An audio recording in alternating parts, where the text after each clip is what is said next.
Welcome back to the channel. I'm Lauren Fix. This is Car Coach Reports, and today we have a very fun two-seater sports car that I have been very excited to drive. This is the 2021 Toyota Supra, and what you may have seen in the past was great. This is even better. What you've seen in the past was an amazing, impressive Supra. Now it's available with two engines, a 2-liter 4-cylinder engine and an inline 6-cylinder engine. And what's great about this is more power, better handling, better tuning, and there's a lot of inspiration from racing. This is the A91 GR. GR stands for Gazoo Racing, which means this Supra is inspired from the race cars. And you're going to see a lot of it both inside and out. They did a nice job with the design and some interior appointments, plus improved technology. We're going to show you a little bit about the 3-liter. We'll do the 2-liter in a different review. So make sure to subscribe so you don't miss anything, because we want to make sure you're informed about everything, especially if you love the Supra like we do. Let's take it for a ride. Under the hood, there are two engines. A 2-liter, like I said, we're going to do it in a different review. That's 255 horsepower, just so you have a comparison. Last year's Supra only had 335 horsepower. Now, under this one, with some engine mods and some tuning, we're at 382 horsepower, 368 pound-feet of torque, which is a huge improvement. Not just that, is you've got some additional support braces under the hood, and that's what makes this car even handle better. So we're looking at a 0 to 60 at 3.8 seconds, another improvement over the previous generation. What you're seeing under the hood of the 2021 versus the 2020 are these support braces that go from the shock tower to the front support brace. These are really important for keeping that front end stiffer, and there's definitely improvement in handling, and we'll show you that as well. And for those of you that are really into the engine, this is a twin-scroll turbocharged engine backed up with an 8-speed automatic transmission and paddle shifts. But the fact is, it shifts faster than you can shift a manual. I know I'm really a manual transmission person, and if you are, you can put your comments down below, because I agree with you. That is one thing that would make this vehicle even more fun than it is. I also like the fact that you just pull the lever twice to pop the hood. You don't have to worry about that secondary latch. That would be kind of cumbersome on this vehicle, but they've really thought about a lot of details and some big improvements over last year's model. This is a 3-liter engine that has twin scroll turbos, 0 to 60 time 3.8 seconds. Remember, this is a very light vehicle. It only weighs 3,400 pounds. Here we go, 0 to 60. Woo! This car is rear-wheel drive and it grips. I will tell you, if you are not experienced at driving quickly, and I've been racing cars for well over 30 years, learning to control this kind of power, this transfer of weight from the front to the back, is not recommended. I don't want anyone to get in over their heads. When you have a vehicle that's really light like this, that's only 3,400 pounds, you know that the transfer of weight is going to be quick. And that means when you accelerate, the weight transfers to the back, puts the rear tires down, takes the load, and takes off. Now, we have 275s in back. They're bigger tires, and again, we'll talk about that in handling. But from a performance aspect, they've done a great job improving tuning. It's got bigger pistons. The heads are slightly different. I'm looking forward to put even more miles on this vehicle, because I have to say it is a real joy to drive. And for performance, I gave it a 9. I've had this Supra out for over a week, and we've taken on some really nice curvy roads way out in the countryside. The ride is a little rough when it's in sport mode. It's a little nicer in normal mode. And you have to remember, this vehicle was designed to be a performance vehicle. And with that in mind, you've got improved shocks, improved suspension. The brakes are Brembos, which are excellent brakes. I do like them in red as well. It's just a nice little touch, especially on this color.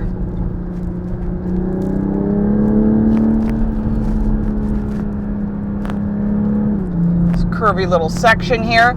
Handles nice and flat. I have to say, this would be even more fun on the track than the previous generation. The continual improvements from Toyota in suspension and performance together really are impressive and compared to the previous gen. So for handling, I gave it a 9. Safety is so important when it comes to any vehicle. But one of the things a lot of manufacturers are doing is they're adding in all the safety features as standard, and that is great. Safety is an important feature on any vehicle, obviously, so that a lot of safety features are standard. But to get all the things that you want, the cross traffic alert and a lot of these extra goodies, forward collision warning, it's an optional item. honestly, I'm surprised Toyota doesn't have it as standard. The one thing I hope that Toyota will add in the future, or maybe mid-cycle refresh, is to make all these safety features standard. One of the frustrating things is that if you have to buy up to safety, people tend to buy it without the safety features, and then it's missing all the goodies that this test vehicle has that I really like.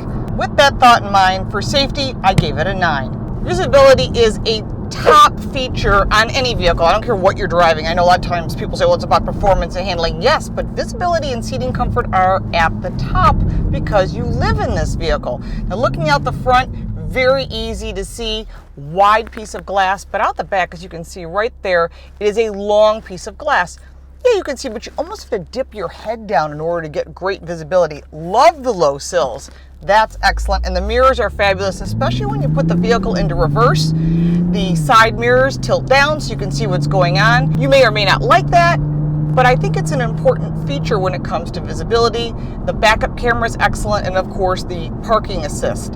So for visibility, I gave it a 7. Seating comfort is a top priority because no matter what vehicle you own, this is where you're going to sit, and this has got to be comfortable, but so does the passenger seat. And in this case, thank you, Toyota, so much for making super comfortable seats, both driver and passenger side. The driver's side has memory, the passenger side has a lumbar, and tons of settings that are equal, both driver and passenger side. Brilliant. I can't thank you enough because this is what consumers want. They are heated seats. They are not air-cooled, although air-cooled would be really nice. For seating, I have to say, really impressive and well done. Nice, grippy seats. Very good for a track event. I gave it an 8. The technology on the Supra is great because no more do you have a small screen or a larger screen. All the Supras come with an 8.8-inch center screen that is fixed. I really like it. It's easy to read, easy to use. Again, if you're used to that BMW interface, this will be very intuitive for you. But as far as the technology itself and what has been done to this vehicle with head-up display, I'm really impressed with that. So for technology and the improvements of Apple CarPlay and Android Auto, thank you, Toyota, again. I gave it an 8. There are a lot of new features inside the 2020 Supra, and these are features that consumers are asking for that have either purchased the Supra in the past or maybe reasons they didn't buy them. So what they've done is they've got the center screen that's right in front of you, has a gauge. When you put it into sport mode, it changes a little bit from orange to red. Very cool, very subtle. You've got digital gauges on the side, great features. It's got your temperature, your time, the information that you want. That's really easy to use. The steering wheel's pretty standard for Toyota or pretty much any vehicle. On the left side, you've got all your lighting features. Paddle shifts here, nice little feature. Of course, your standard stalks. Going to the center console, you have sport display. So in other words, when you put it into sport mode, you get the displays, which you can also do as a split screen, so you can add whatever you want on that right side. Going to the main menu, you've got your radio, your information on the vehicle, your navigation, communication, your connected services. You can put apps in that as well, and your calendar or notifications. So they've done a really nice job thinking about what consumers want.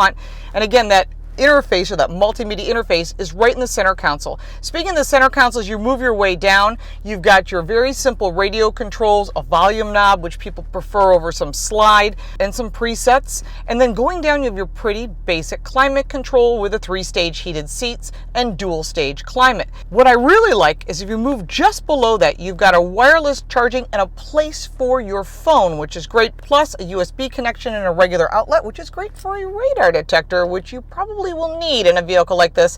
I prefer the Valentine radar detector, by the way. You can make your own choices. I really love the fact that they're using real carbon fiber, not anything made up, but real carbon fiber. Pretty standard Prindle these days, park, reverse, neutral, drive. It's got a manual mode, which if you want to shift that way, but the car shifts faster than you could possibly shift. You've got the ability to shut off the start-stop. Hit a traffic light, vehicle shuts off for fuel economy.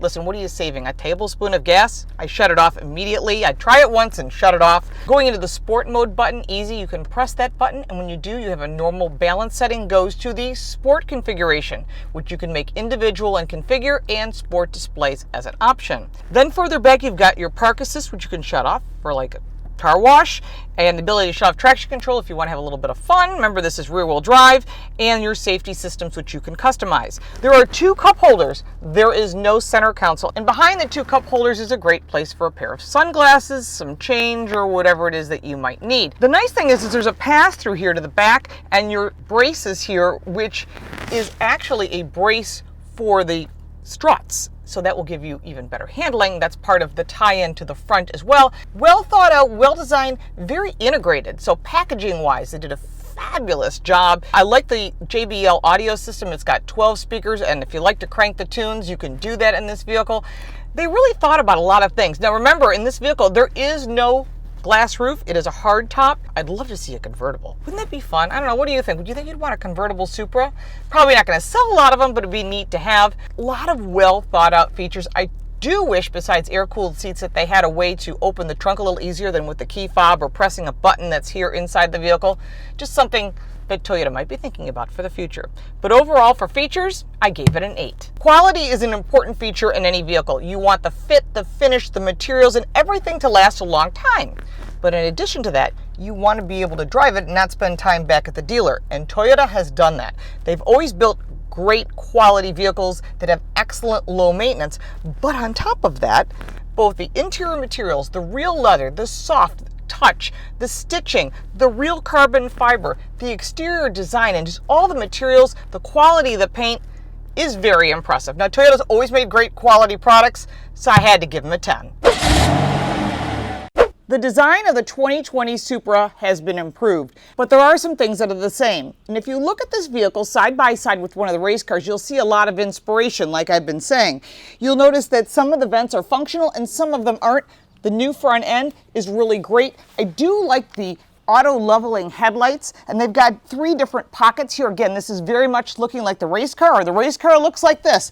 But they've done a great job with LED taillights, headlights, and daytime running lights, and that is an important part of this vehicle. Moving along the side of the vehicle, there are some vents that are not functional. They look cool, don't get me wrong. Side vent here isn't real, and this one isn't either. It's part of the looks. I guess you could find an aftermarket package and make it actually functional, but would have to have a reason to be functional. It's something to think about. The 19-inch wheels are the same as before. These are 255 35s in the front, 275s in the back. They're Michelin tires. I do like their brand. They do hold up a long time. They give a quieter ride. The one thing that's different for 2021 is these Brembo brakes. I love the fact that they're red. They stand out, especially on this white color. This is a special color called Zero. And as we've said, the Brembo brakes really do stop this car, and that's an important factor when you're talking about a car with this kind of power.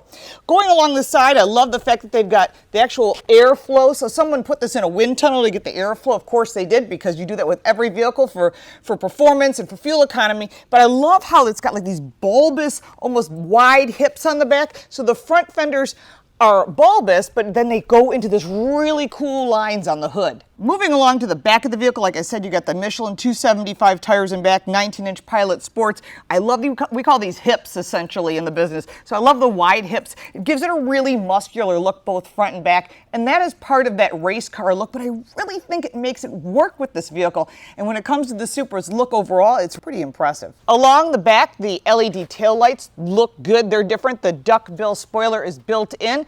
Again, this is something that's part of the look and design of the Supra. I do like the GR logos. You can let your friends know, yeah, I got one of the Gazoo Racing ones. The lower valance is great, looks excellent. I do like the fact these are real dual exhaust with real stainless tips. Unlike some of the other cars that are out there in this price point, they kind of fake it. This is real, and the sound, as you've heard, is pretty good.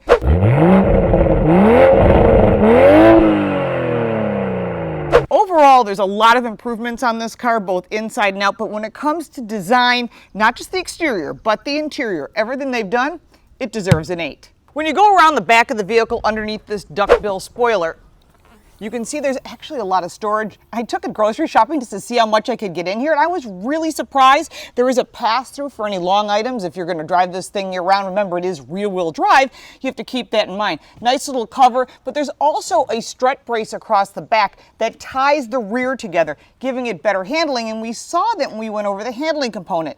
When you're looking at a vehicle at this price point, the 3-liter is starting about $50,000, and the 4-liter, which we'll cover on a different review, is coming in that low $40,000 range.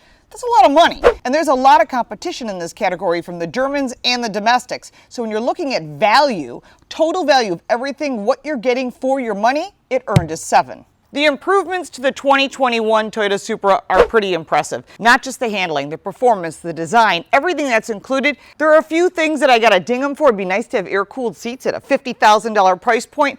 But overall, I think they did a nice job making improvements on what was already fantastic. The Car Coach Reports ratings are really important because there's so many different factors, especially when you're looking at an awesome vehicle like the 2021 Toyota Supra. Again, this is the 3-liter A91 GR Gazoo Racing. This is the one I would want to have, and I have to say I had a wonderful time driving this for a week, and it was truly enjoyable. You can't let it sit in your garage. It would be fabulous on a track. You could take an autocrossing, take it for a cruise. You won't be disappointed. This gave it a total Car Coach Reports rating of 83. Now, there are some things that could be improved on this car. Toyota's continually working on that, and I have to say they are committed to keeping this car in the hands of you who love this vehicle. If you've always been a fan of the Toyota Supra, you will not be disappointed. If we gave you great information, make sure to subscribe and hit that little bell so you don't miss some great information. We also give you car smarts and some of our other reviews. We do appreciate your support on our Patreon page, and we love your comments. And if you're trying to get one of these, we want to hear, I bought one, I had to have one, I early ordered one. We want to know what you think, because I'll tell you what, this is impressive. The 2-liter will be great, but this 3-liter really takes the cake. Thanks so much for watching.